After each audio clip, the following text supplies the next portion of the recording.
Three men in fake tactical vests parked a black SUV on Frank Jameson's front lawn and started slapping bogus compliance notices on homes in a neighborhood that never had an HOA.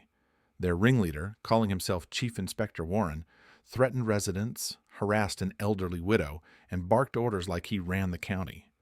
What they didn't know, Frank wasn't just a homeowner. He was the county soil commissioner, with full authority over the land they were trespassing. But just wait until you hear how he turned the law against them, and why justice this time landed with precision. Frank Jameson had only been gone 3 days, just a quiet weekend with his sister in Lexington, some porch coffee, a little fishing, nothing unusual, but the moment he turned the corner onto Maplewood Drive, his stomach dropped. Something was off. The first thing he saw was the mess, deep ruts torn into his lawn like someone had peeled out in a panic. Grass shredded, soil kicked up in clumps, sprinkler head bent sideways. The second thing, a black SUV idling right there on his front yard. No license plates, just tinted windows and a cheap magnetic decal slapped onto the driver's door. HOA enforcement unit. Frank's neighborhood didn't have an HOA. His engine cut off with a click. He sat in the cab for a second, trying to make sense of what he was looking at. Across the street, 3 men in dark tactical-style vests were pacing back and forth on his neighbor's porch. One was holding a clipboard, barking something about fines. Another was photographing a flower bed, like it was a crime scene. Frank had lived here 10 years. He knew every face on this street. He'd never seen these guys before. He stepped out slowly, closing his truck door with a firm click. The air was too quiet. No birdsong, no kids' bikes, not even the usual breeze. Just tension. One of the men, tall, lean, mirrored shades, spotted him and started walking over. Not a greeting, not a smile, just straight authority, like he owned the place. "This area is under compliance review," the man snapped before Frank could get a word in. "You need to stay clear while we conduct our inspection." Frank furrowed his brow. Inspection for what? There's no HOA here. The man barely looked at him. "That changed as of last month. We're retroactively enforcing code. You'll get your notice soon." Then he reached down and flipped open a badge wallet hanging from his belt. It looked official at first glance, but something didn't sit right. No county seal, no agency name, just the words HOA Enforcement Authority in blocky, bold print above a plastic gold star. Frank had worked in government long enough to know what a real badge looked like. And this? This was just metal and theater. And these men were standing on his land. Something told him this was bigger than a turf violation. Something told him they picked the wrong lawn. The man in the wraparound sunglasses didn't ask questions. He issued orders. He called himself Chief Inspector Warren, like he was fresh out of a made-up government agency. The Bluetooth headset in his ear buzzed with static, though it was unclear if anyone was even on the other end. His vest, like the others, was covered in Velcro patches and hollow authority. Compliance Division, Zoning Enforcement, Code Task Force. Frank had seen military gear in his time. This wasn't that. This was costume, just convincing enough to intimidate. Warren waved his hand dismissively in Frank's direction, not even bothering to make eye contact. "Unless you're the listed homeowner," he said, voice flat and condescending, "you're interfering with HOA enforcement. That's a misdemeanor citation." Frank didn't flinch. "There is no HOA in this neighborhood. You're not authorized to be here." Warren laughed, actually laughed, and shook his head like he'd heard a toddler correct a math teacher. "Sure there is. New agreement. Contracted last month. We're on a zero-tolerance push for code violations. You'll get your notice in the mail." Then he turned his back. Just like that. No explanation, no documentation, no name badge that could be verified. Just full confidence that nobody would challenge him. And for the next hour, he acted like that confidence was law. Frank watched them move door to door, slapping bright orange HOA compliance hold stickers onto driveways and porches like they were condemning buildings. They peered through windows, pointed phone cameras at license plates, scribbled fake citations onto carbon paper with pre-printed logos. The worst moment came when they approached Mrs. Lambert, 82, widowed and barely 5 feet tall. She opened her door politely, confused, holding a tray of cookies she'd baked that morning for her granddaughter's visit. Warren took one glance at her broken garden trellis and said, "Non-compliant yard structure. That's a $200 fine." When she asked who he was with, he pulled out his fake badge and said, "I'm the authority now. You'll want to keep that tone in check." Frank clenched his fists.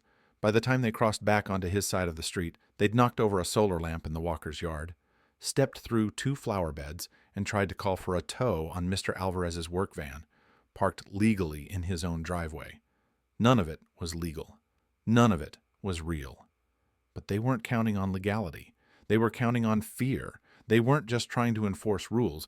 They were using a performance of power to bully anyone who looked too polite to argue. And worst of all, it was working. Blinds stayed shut, doors stayed closed, neighbors peeked out from behind curtains, but didn't say a word. They thought these guys were legit. But Frank knew better. And the more he saw, the more a cold, focused kind of anger settled into his chest. This wasn't about violations. This wasn't even about control. These men were predators, and they had no idea who they'd just parked on.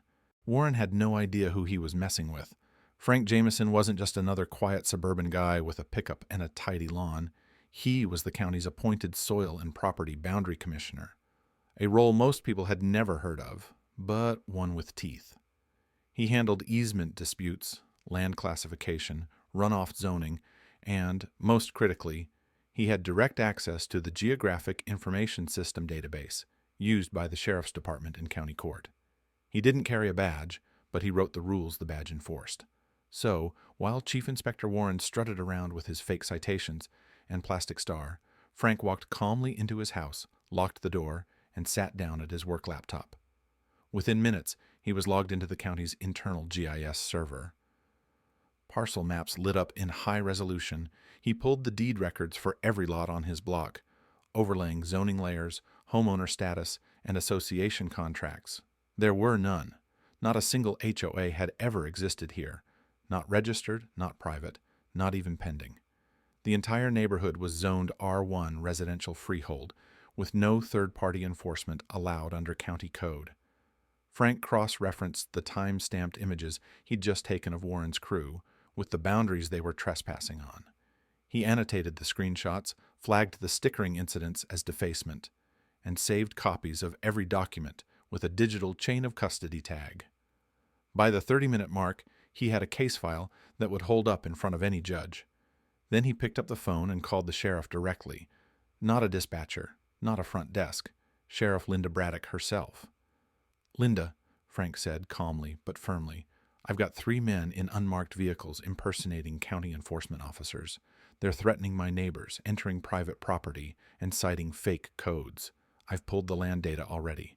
This is full impersonation and criminal trespass." The sheriff didn't hesitate. "Text me the address. We're rolling." Frank hung up and sent the digital file to the county attorney's office with a short message. "Fake HOA fraud, caught in the act, immediate review requested." But he wasn't done. Next, he opened Facebook, flipped his phone to selfie mode, and hit Go Live. "Hi, folks," he said, standing on his porch with the fake enforcers in the background. "I'm Frank Jameson. I'm the county's Soil and Property Boundary Commissioner, and what you're seeing behind me is a group of men impersonating an HOA and threatening people on private property, with zero legal authority to do so." In under 5 minutes, the video started gaining traction. Comments flooded in. Neighbors, friends, even local reporters chiming in to ask what was going on. Then, headlights. A black and white sheriff's cruiser turned onto Maplewood Drive and rolled to a stop at the curb. Frank didn't raise his voice. He didn't cheer or gloat. He just stepped off the porch and said quietly to the camera, "Looks like the law just arrived. Let's see how real these inspectors feel now." By the time the sheriff's cruiser rolled to a stop in front of Frank's house, the street had gone quiet. Warren and his crew, so loud just moments before, suddenly looked unsure. The tactical posturing faded. The fake bravado cracked. One of them even tried to casually remove his vest, as if that might undo the last 2 hours of harassment and intimidation. Sheriff Braddock stepped out, hand resting near her duty belt. She didn't ask many questions. She didn't need to. Frank's documentation, the live stream footage, and the growing number of neighbors gathering behind their fences spoke louder than words. "Names?" she asked. "Chief Inspector Warren," the wiry man answered without missing a beat. She raised an eyebrow. "Real name." Silence. A few minutes later, with IDs checked and backgrounds run, the story unraveled completely.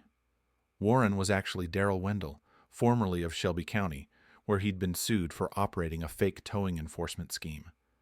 The other two? Both had prior charges for impersonating officials, including a stint pretending to be city utility workers in a different town. This wasn't a misunderstanding. It was a pattern. Frank stood off to the side, arms folded, saying nothing as the deputies cuffed each man and walked them to the cruiser. Darrell, still clinging to his imaginary authority, barked something about civil rights and enforcement jurisdiction. Deputy Hammond chuckled as he closed the door behind him. "Yeah? Tell it to the judge." Word traveled fast. Within hours, Frank's live stream had crossed into the thousands of views. By the next morning, it hit 500K. A local news station picked it up. Then, a regional paper. The video's title, "Fake HOA Enforcers Try to Bully a County Official," practically wrote itself. But it was what came after that gave everyone the biggest grin. At that week's community meeting, hosted by the actual neighborhood civic group, not some HOA in name only, Frank was the guest of honor. He walked into applause. Someone had even made T-shirts that read, "Didn't know I'm the county soil commissioner." The phrase became a meme in local Facebook groups. It was printed on coffee mugs, bumper stickers, and even a garden flag someone stuck in Frank's newly replanted lawn. Because yes, his lawn was fixed, every inch of it. The county billed the fake HOA trio $1,800 for property damage and landscaping restoration. That money came directly from the bond they had posted for a completely unrelated compliance business license in another district. Turns out playing pretend with the wrong person gets expensive. Frank never gloated, not once. But when someone at the meeting asked him how he stayed so calm through it all, he just smiled and said, "You don't need to raise your voice when the law's on your side." And that was that. Justice wasn't just served. It was measured, filed, invoiced, and replanted row by row.